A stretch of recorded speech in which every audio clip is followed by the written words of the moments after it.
Liga no pique. Olha o estilo do moleque. Explosão agora. Que isso, hein? Posso começar esse vídeo estilo Lloyd Augusto, acelerado, daquele jeito? Mas, Thiagão, por que isso, irmão? O que tem a ver? Família vascaína, se liga só. Se nesse mês de março, até o momento, o Vasco teve apenas 2 partidas, vai completar a 3ª na estreia do Brasileirão, dia 30 contra o Santos, o mês de abril promete. Então o pique, a corrida, explosão, é a seguinte mensagem para você: prepare o seu coração, porque olha, esse mês de abril promete. Já chega comigo aqui acelerado, naquele pique sextou, vem pra corrente positiva, já contra o Santos aqui, no dia 30, Thiagão vai trazer reações santistas aqui pra gente rir, depois de uma bela vitória, vamos Vasco! Em abril, se liga só, família. Dia 2, Melgar, corrente positiva, vem comigo. 5, Corinthians. 9, Porto Cabedelo. 12, Sport. 16, Ceará. 19, Flamengo. 22, Lanús. E tá aqui ainda a confirmar Cruzeiro, fora de casa, no dia 26. Esse mês de abril promete. Vasco, na moral, nunca te pedi nada. É um mês abençoado, porque esse mês tem que começar daquele jeito, bem, tranquilo, feliz, sei lá, qualquer coisa. O vascaíno precisa disso, família vascaína. É isso. Tô fora de forma, hein? Tipo alguns jogadores do Vasco. Tem que me condicionar melhor, porque, como eu disse, esse mês de abril promete, família vascaína. Depois de começar aqui acelerado, tipo Lloyd Augusto, chega aí que tem muita resenha nesse vídeo. Vamos trocar aqui uma ideia sobre uma informação de bastidor. Tem jogador do time titular do Vasco sendo barrado. Família vascaína, quero muito saber a sua opinião. Vamos destacar aqui também uma entrevista do PH ao BTB Esportes. Separei aqui 2 cortes. O PH falando da importância do Pedrinho e também comentando sobre as competições que o Vasco tem, né? Brasileirão, Copa do Brasil e Sul-Americana. E eu quero falar aqui também com vocês, sem criar nenhum tipo de polêmica, tá? Mas eu peguei aqui mais um corte do Diego Souza, falando no canal da TNT Esportes. E aí, de repente, será a família vascaína? Que é uma indireta para o Felipe Coutinho. Eu vou passar esse corte aqui e também quero saber a sua opinião. Então chega aí nesse sexto. Mas antes, deixa eu te pedir aquela moral. Se não for inscrito aqui no canal Vasco em Família, se inscreve, deixa o like e ativa o sininho para não perder os próximos vídeos. Vamos seguir a nossa resenha e falar sobre Pumita. É mesmo, Thiagão? É isso. Né? O Pumita que infelizmente aí, ó, ficou de fora, né? Eu acho que ele não foi relacionado para a partida de logo mais. Nesse momento já começou, né? 9h35. Argentina contra Uruguai. Eu acho que já começou, né? Vocês podem até me corrigir aí se eu tiver errado. Mas vamos trocar uma ideia sobre essa informação aqui do GE. Tá aí, ó. Vasco conversa com Puma Rodrigues visando a renovação. Além de jogador, a gente ficou sabendo, né, que o Pumita também é tipo um diretor de futebol. Auxiliou aí na contratação do Maurício Lemos, tentou ali também, né, ajudar no Brian Rodrigues, infelizmente não aconteceu. Mas claro, vamos falar sobre o Pumita dentro de campo. Eu tava lendo essa matéria aqui e eu fiquei pensando um tempo atrás, lá em 2023, no final da temporada, teve um rumor, né, não sei se foi verdade, né, que o Palmeiras, que o Abel teria interesse no Pumita, e a gente teve esse debate aqui. Muita gente à época, né, defendeu a saída dele. Se for verdade, vaza, não joga nada, Avenida Pumita. E naquele momento eu falei assim, poxa, calma, né? Calma, porque assim, defensivamente, ele parece uma criança. Melhorou bastante, tá? Melhorou bastante. Mas naquela época parecia uma criança, né? Adaptação, é aquilo que a gente fala aqui da diferença de nível, futebol uruguaio, paraguaio, é muito diferente. E aí, eu defendi aqui a permanência dele, muito daquele conceito que eu sempre falo aqui com vocês, né? Cara, do meio pra frente, ele agrega. Ele acrescenta, já naquela época, bate bem na bola, chega bem no fundo, fez até alguns gols ali, né, na reta final daquele ano, naquele Campeonato Brasileiro, da recuperação do Vasco, da permanência do Vasco. E aí, né, 2024, o PH assumiu ali a titularidade de vez, né, porque o PH assumiu na reta final do Campeonato Brasileiro, acho que num jogo contra o São Paulo, mas teve alguns momentos que o Ramon Dias até optou pelo Pumita, mas em 24 não. O PH foi titular absoluto, e aí o Pumita até jogou um pouco mais à frente com o Rafael Paiva. E assim, família, eu acho que é uma posição muito difícil, né, de você encontrar os lateral direito, lateral esquerdo. Então, assim, depende muito da questão financeira, sabe? Depende muito da questão financeira. É aquele ponto também que eu já coloquei aqui com vocês, um time que tá sem dinheiro, né, para montar um elenco que vai fazer uma boa campanha futuramente, que vai brigar por títulos, cara, é assim, né? Você tem que realmente deixar esse jogador há mais tempo, deixar ele aflorar no Vasco, de repente consegue encaixar um time e aí ele agrega muito mais, ele acrescenta muito mais. Eu dei esse tipo de exemplo aqui recentemente, né? Citando o Série C, o Atlético Paranaense eu acho que também faz esse tipo de trabalho, porque não tem, né, tanto recurso assim. Então você contrata um jogador, espera ele, né, pegar ali a manha da parada e encaixou. Foi o caso do Nino que eu citei aqui, do próprio Ares. O Ganso também só foi performar depois de um tempo. Isso pode acontecer com o Pumita? Pode também. Então, claro que eu entendo que vai ter vários vascaínos que vão falar assim, ó, Thiago, não vale a pena renovar, e vai ter os vascaínos que vai falar, Thiago, eu renovaria. Meu ponto de vista é, dentro da dificuldade que existe para contratar nessa função, e o Pumita já está um bom tempo, demonstra tá feliz no clube, eu renovaria, porque acho que do meio para frente ele acrescenta, ele agrega. Claro que tem que ajustar essa fase defensiva dele, mas eu gosto da ideia da renovação de contrato do Pumita. Claro, entendendo isso aqui também não dá para subir muito, mas eu gosto. Família Vascaína, queria saber a opinião de vocês. Seguindo aqui a nossa resenha, para a gente trocar uma ideia sobre essa informação ali de bastidor do canal Atenção Vascaínos, tá na tela. Maurício Lemos toma a vaga de Lucas Freitas na zaga do Vasco.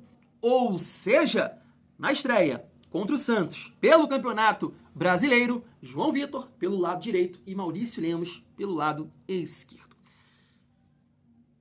Tô sem palavras e quero saber a sua opinião.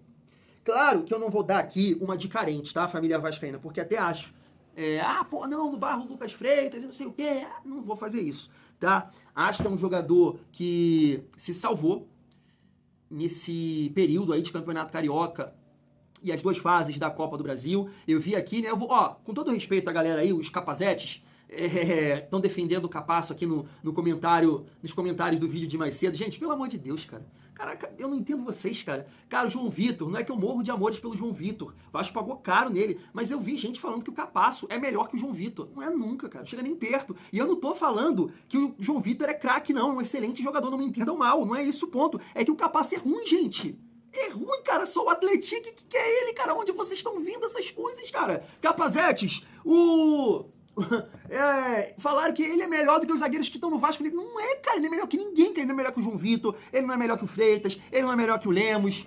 O Oliveira, de repente, sei lá, mas também não é, gente. Que loucura é essa, cara? O Capasso é terrível de ruim, cara. Terrível de ruim. Então, assim, tirando os capazetes que ficam aqui defendendo o Capasso, pelo amor de Deus, cara. Família, o que acontece? Eu acho que eu mexeria nessa zaga do Vasco. Acho que o Lucas Freitas tem a questão dele ser um zagueiro canhoto, então facilita ali na saída de bola, de achar o Piton, de dar um toque, que ele mostrou essa qualidade, né, de dar um toque entre linhas contra o Nova Iguaçu, né, teve vários passes nesse sentido, achando os espaços, achando o Paulinho, achando o Coutinho, então gostei dessa qualidade dele. E aí você vai optar ou pelo João Vitor ou pelo Lemos, que não joga, né, pode quebrar o galho ali, mas não é canhoto, nenhum dos dois, não são canhotos. Então eu acho que por esse detalhe muito importante, eu continuaria com o Lucas Freitas, mas não vou aqui, né, berrar com o Carille, xingar o Carille. Acho que ele chama uma responsabilidade para ele dá uma moral pro Maurício Lemos, que claro, é um zagueiro mais experiente que o Lucas Freitas, mas é aquilo que a gente vem resenhando aqui. Cara, de todas as coisas, de todos os setores, jogadores, setor defensivo, meio campo e ataque, dupla de zaga, tá? Quero dizer, porque tem que ajustar ali o Piton, né? O Piton às vezes dá umas vaciladas. Cara, o que você não teria que mexer é na dupla de zaga, na minha opinião. Na minha opinião. Claro que vem aqui um ou outro e fica falando, mas Fubazu ali. Gente, contra o Flamengo eu falo isso aqui, né? Parece que a galera nunca jogou bola na vida, vai jogar contra um adversário que tem a posse de bola, que seu setor de meio campo e seu ataque não fica 10 segundos com a bola e o adversário te pressiona o tempo inteiro. O tempo inteiro. Amigo, mas aí vocês querem o quê? Bota o Van Dijk lá, bota qualquer outro do lado do Van Dijk e vão ter dificuldade, gente, que é o tempo todo, 1 contra 1, fazer cobertura, mano a mano, bola aérea, sabe?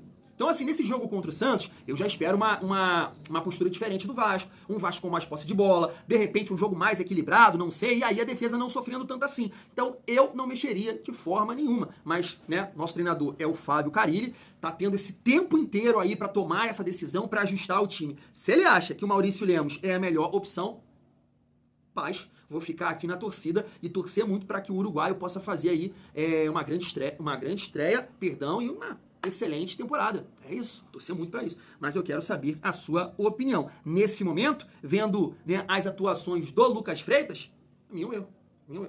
Seguindo aqui, para a gente falar sobre a entrevista, né, do PH ao BTB Esportes, separei esses dois cortes aqui, dele dando uma moral para o Pedrinho e também falando das competições que o Vasco vai disputar. Melhorou o seu calendário esse ano, né? Se liga só. O Pedrinho é uma excelente pessoa, foi um excelente profissional como atleta, tem sido excelente como presidente, é um cara que está sempre dando a cara a tapa, está sempre no dia a dia conosco. E eu acho que já até falei isso outras vezes, é um cara que não precisava fazer o que fez. Não precisava, estava bem empregado, estava bem e realmente colocou a cara a tapa para assumir essa responsabilidade grande, que é ser presidente do clube, arrumou uma briga muito grande. E, cara, é um cara que eu tenho uma gratidão enorme, porque tudo que ele tem feito, tudo que ele tem nos ajudado, a forma com que ele tem lidado, ele tem, todos os momentos ele tem dado satisfação, tem nos ajudado, tá aqui no dia a dia, ele, o Felipe, para qualquer problema, sempre tá nos ouvindo, nos ajudando. Então, cara, é uma pessoa excepcional, que tem um coração enorme, que eu tenho certeza que ele quer o melhor pro Vasco. Cara, eu costumo falar que o Vasco sempre que entra numa competição é para vencer, não é simplesmente para disputar. E esse ano teremos 3 competições muito difíceis. Eu creio que o ano passado já provamos que poderíamos, por um detalhe não chegamos à final da Copa do Brasil, e nós temos os objetivos esse ano também, cara, fazer um bom Campeonato Brasileiro, brigar pelos títulos nas Copas também, já provamos que somos capazes, então claro que a gente vai dia a dia, jogo após jogo, vendo quais são as nossas perspectivas, mas cara, o objetivo do Vasco é sempre ser campeão em tudo que disputa. Então a gente vai, cara, jogo a jogo, no Sul-Americano, na Copa do Brasil, no Brasileiro, e acreditando que a gente sempre pode chegar. Então a gente vai trabalhar muito para que esse ano a gente possa conquistar alguma coisa. É isso. Comentando primeiro sobre a resposta dele em relação ao Pedrinho, é muito daquilo que a gente comenta aqui no canal e vários torcedores do Vasco também pensam dessa forma. Pedrinho numa vida tranquila lá na Sport TV, com certeza ganhando muito papel colorido, todo ano sendo eleito o melhor comentarista e resolve participar das eleições do Vasco, ganha do Leven esse ano e tem essa guerra aí, né, com a 777, que hoje, inclusive, apareceu aí, né, mais um capítulo dessa novela, sei lá, um laranja aí, um novo dono da, sei lá, né, Chapairo, eu não entendo muito sobre essas coisas, e aí eu vou trazer aqui quando tiver, de fato, alguma coisa concreta, porque, irmão, eu falo com vocês, gente, sabe? O que eu falo com vocês aqui, olha onde o Salgado amarrou o nosso burro. Olha o Bahia, olha a situação do Bahia. Lá com o City, já pagou as dívidas, fazendo um trabalho aparentemente a longo prazo, mas já tá aí numa Libertadores. Cruzeiro, não dá pra gente destacar muita coisa, mas o ponto é, encher o saco do Ronaldo, já vendeu pra um cruzeirense cheio de dinheiro. Dá pro Vasco fazer isso? Não. Botafogo, não precisa nem falar, né? Então, olha o que o Salgado fez, cara. O time com maior potencial entre os clubes que se tornaram SAF. Mano, é inacreditável. Pior negócio, a pior SAF. Sabe? É uma coisa surreal. Então, eu acho que o Pedrinho até me preocupou, algumas situações aí recentes, né? Esse desabafo aí com o Roger, que eu não sei se é verdade, né? Que ele tá preocupado, que não tá aparecendo um novo investidor. Eu não sei o que é, mas é aquilo. Eu fico na torcida para que o Pedrinho possa ser o que outros presidentes, né, foram para outros clubes, que nesse momento aí estão conquistando, deram um pontapé inicial numa reestruturação. Eu espero que o Pedrinho possa ser essa figura, né, para o Vasco. Em relação ali, né, ao discurso do PH, a entrar nas competições para ganhar, é aquilo, cara.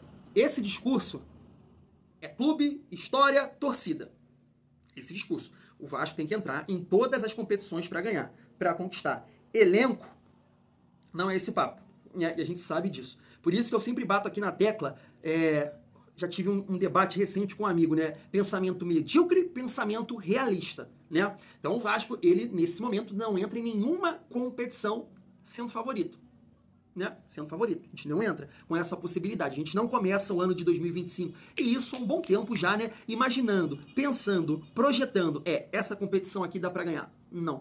Até em 2011, né, que o Vasco ganhou a Copa do Brasil, o Vasco não iniciou também aquela temporada, mas depois, né, a gente foi muito bem. Então, não é o caso, não é o ponto. Então, eu tenho um pensamento realista, mas espero que, né, o Vasco possa aí futuramente entrar com esse pensamento, um pensamento que condiz com a grandeza do clube, que é entrar em todas as competições para ganhar. Mas como ele disse, né, que aconteceu ali na Copa do Brasil, né, aquele gol do Hulk, claro que ainda teria né, a disputa de pênaltis, mas a gente estava muito confiante, os jogadores também, né, porque passou do Fortaleza, Água Santa e Atlético Paranaense dessa forma, né, então a gente estava confiante ali se não sai aquele gol do Hulk. Então, de repente, isso pode acontecer esse ano, e é aquela situação também, né, o contexto, o time encaixar, né, a coisa acontecer nas mãos do Carille, e aí, de repente, dá sim pra gente sonhar. Família vascaína, dessa forma que eu vejo, eu queria saber a opinião de vocês. E para finalizar o nosso vídeo, eu queria trazer essa resposta aqui do Diego Souza falando sobre o elenco do Vasco. Queria te perguntar, é uma indireta, é uma catucada